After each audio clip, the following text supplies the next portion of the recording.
¿Qué tal? Buenas tardes a todos. Bienvenidos a estas primeras jornadas de gestión deportiva. Muchísimas gracias por la asistencia. Dar las gracias a David, a Depor Activo. Yo soy Fran Echeve, para los que estéis lejos, si alguno queréis para luego el turno de preguntas.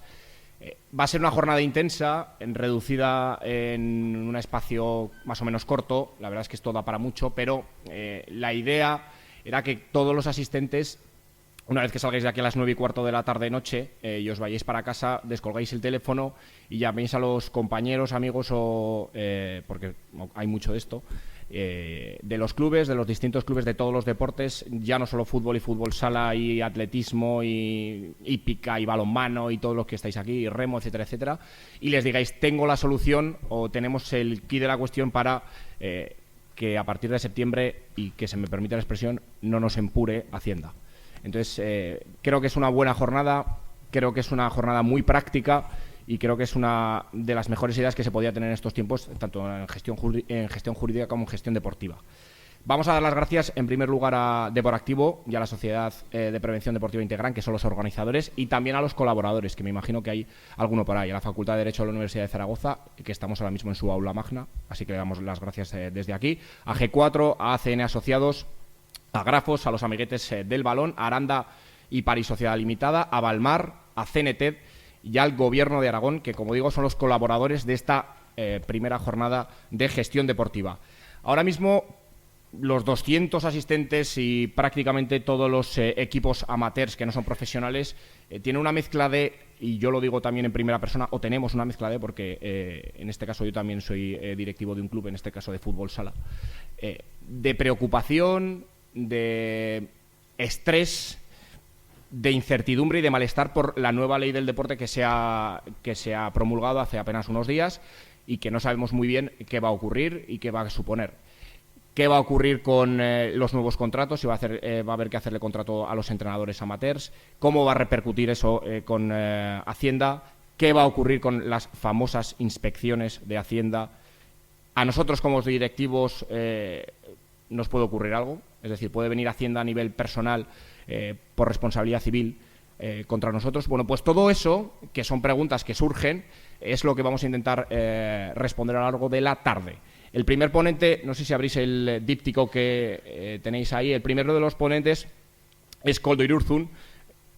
Tiene un currículum importante. Es doctor en Derecho, máster en Derecho Deportivo, profesor de Derecho del Trabajo y de la Seguridad Social en la Universidad del País Vasco, miembro del Tribunal Administrativo del Deporte, del TAD, no confundir con el TAS, profesor del máster en Derecho Deportivo de la Universidad de Lleida y director del Observatorio de Empleo Deportivo Quirolan. Luego vendrán más ponentes, ya les digo, en primer lugar viene don Koldo Irurzun, a las 7 de la tarde don Alejandro Son y don David, que es uno de los es el CEO de Depor Activo. Haremos una pausa a eso de las 7:30 de la tarde para tomar un café y luego ya vienen un inspector de Hacienda y don Javier Ballester, que es delegado de Aragón y de Cataluña, de Balmar. Al final habrá una mesa redonda de todos los ponentes para que todos ustedes, si quieren, pues les vean debatir, hagan todas las preguntas que quieran y don Koldo me ha pedido también que hará su intervención y al final va a dejar una serie de minutos para que ustedes pregunten. Esta es la parte, digamos, más técnica, porque es nada más y nada menos que doctor en Derecho, así que todas las preguntas con respecto a Hacienda, etcétera, etcétera, luego también viene un técnico, pero muchas de las preguntas jurídicas que tengan ustedes en la cabeza se las hacen a don Koldo. Así que le damos un fuerte aplauso, le damos la bienvenida y todo el micrófono para él.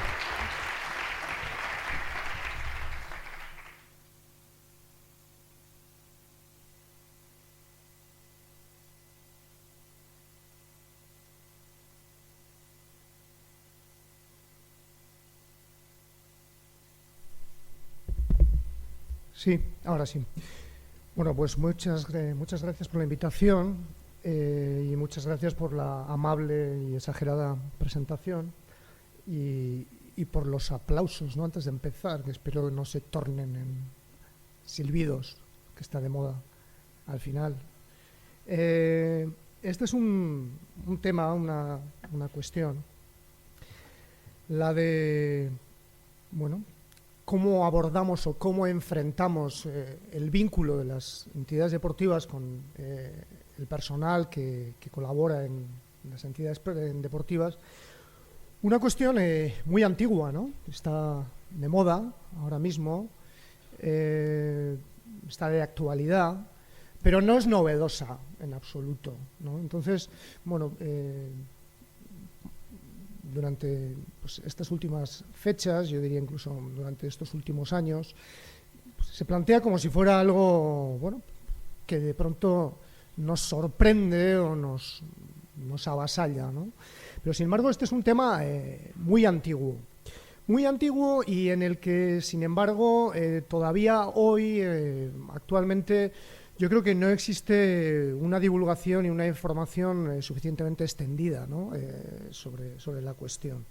Bien, yo aquí lo que voy a abordar, bueno, pues es un poco pues cuál es el origen de esta problemática, cómo se plantea desde el derecho laboral toda esta cuestión, esta problemática, qué cauces de solución se pueden plantear, en fin, y luego, pues como bien se ha presentado, pues abriremos un espacio, ¿no? Para que se puedan plantear todas las cuestiones que interesen y demás, ¿no?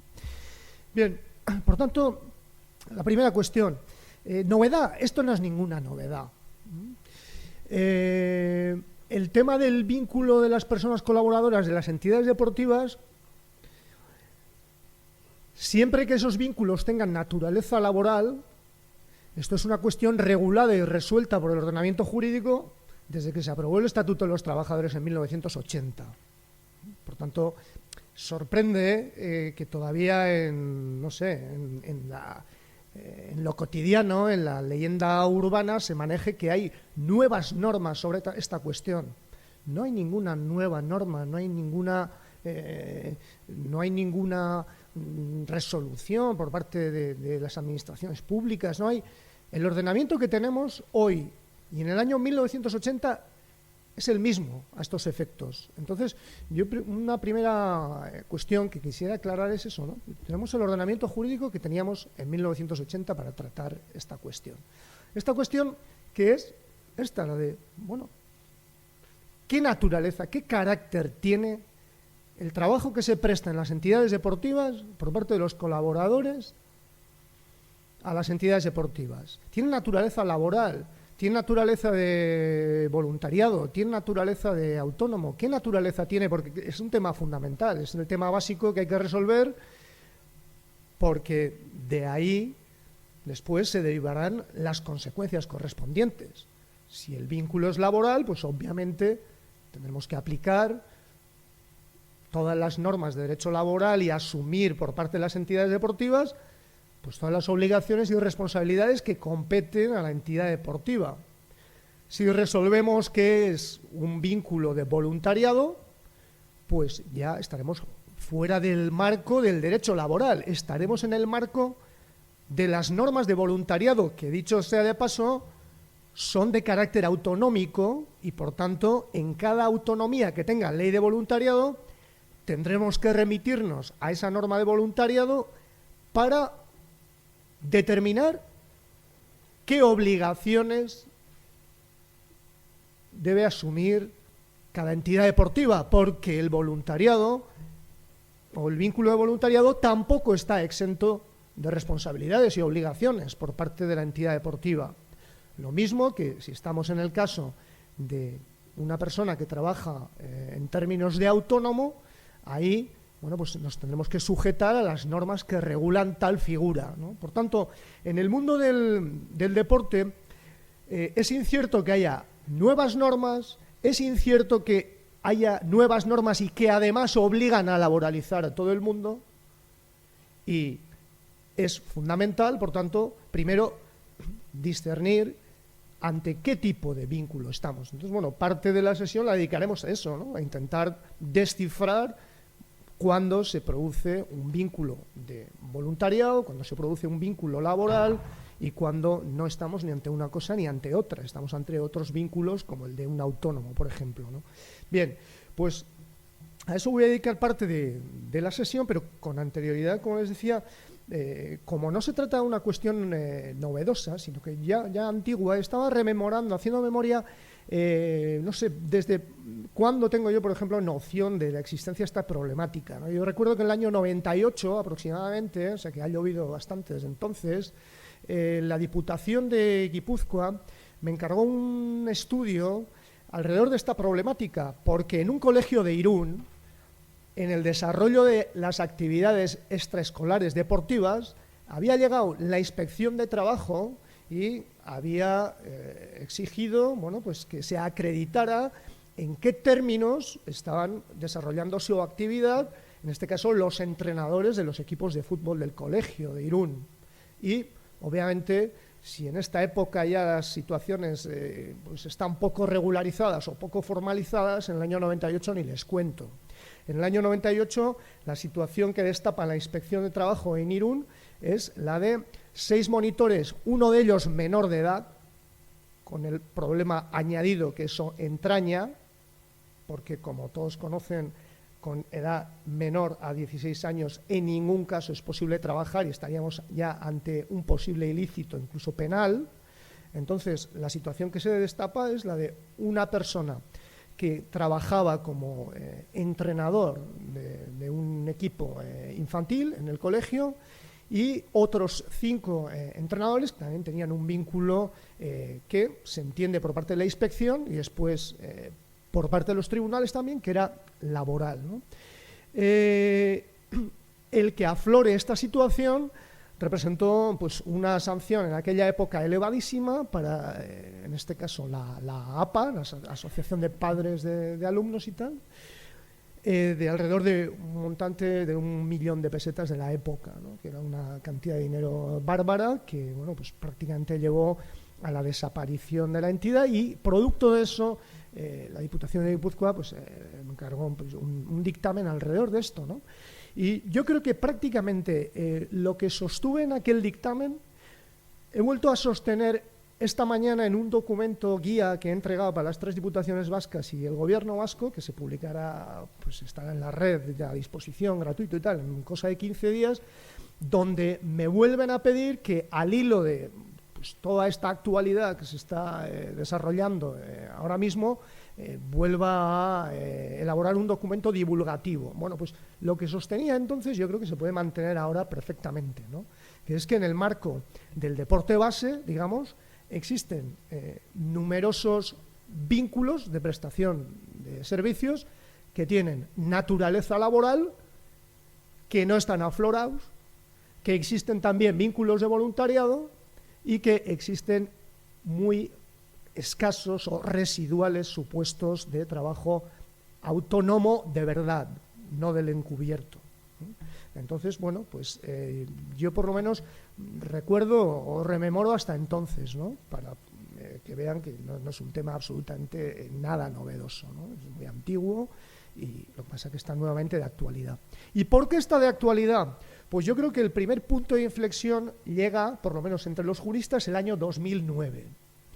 El año 2009 el Tribunal Supremo dicta una importantísima sentencia, una sentencia de 2 de abril del año 2009, que se ha conocido como el caso Colonia Ofigevi, en el que se trata el asunto de un jugador de fútbol, creo que era de primera regional o algo así, que está contratado por este equipo, no está contratado, bueno, a priori no está contratado, eso es una calificación jurídica posterior, está jugando con el Colonia Ofigevi y tiene apalabrado que va a jugar una temporada y la siguiente.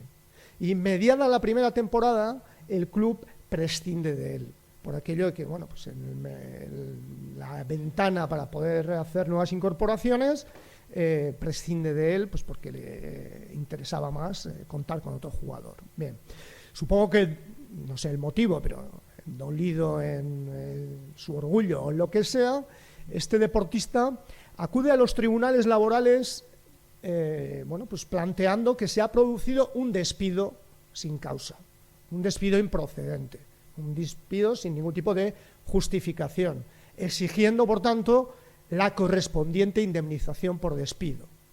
Obviamente, el elemento central que se discute ante los tribunales, y primero de todos, es si existe o no existe una relación laboral entre las partes.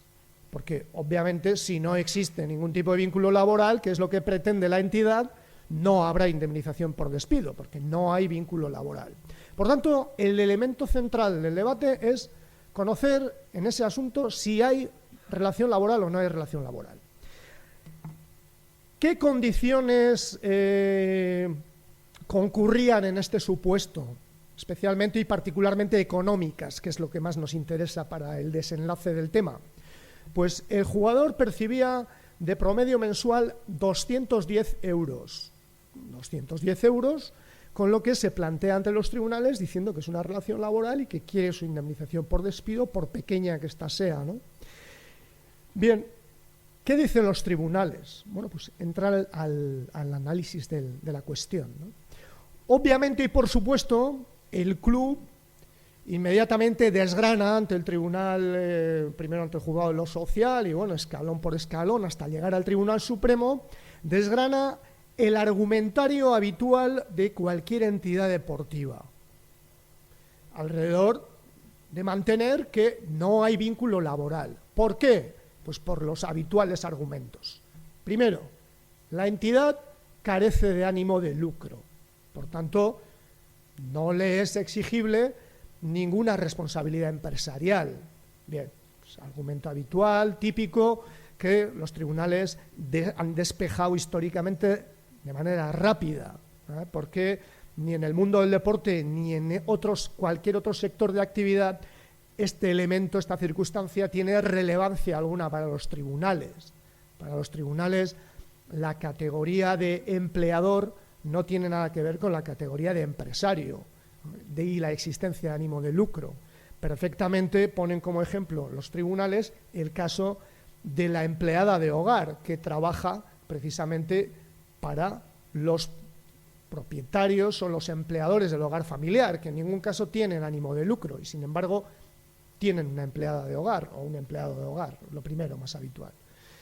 Igual que los empleadores de hogar, las ONGs o cualquier otra asociación que no tenga ánimo de lucro estaría en la misma situación.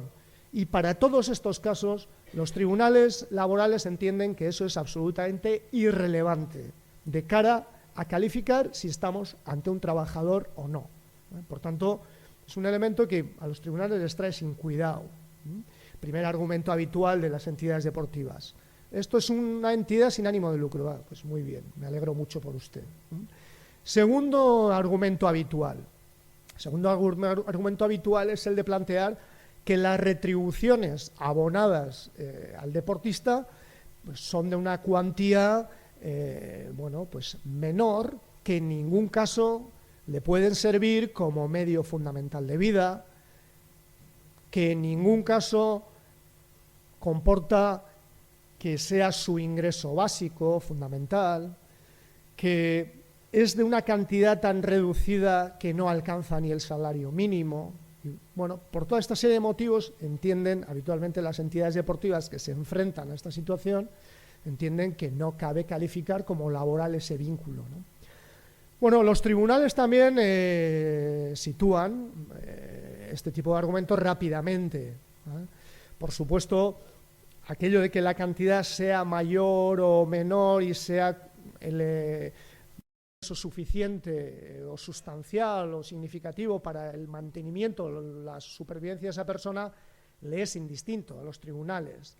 Los tribunales, obviamente, lo que vienen a decir es que, bueno, el pluriempleo está permitido y quién sabe cómo se, de alguna manera, cómo se construyen su vida económica las personas y quién sabe si esa persona, ese ingreso escaso o pequeño del club deportivo lo va complementando con otros ingresos, de manera que a los tribunales les es indistinto la cantidad que se perciba.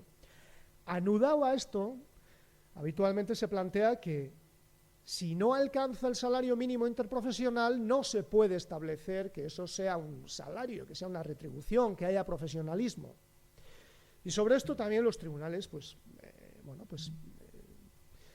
plantean su posición, ¿no? Y los tribunales dicen, oiga, usted dice o afirma que la cantidad abonada no llega al salario mínimo interprofesional. Bien, primero habrá que verlo, porque cuando hablamos de deporte, habitualmente hablamos de dedicaciones horarias o de jornadas parciales, de una dedicación pues muy inferior a la jornada completa, que es a la que viene referida el salario mínimo interprofesional mensual a tiempo completo de 648 euros en la actualidad.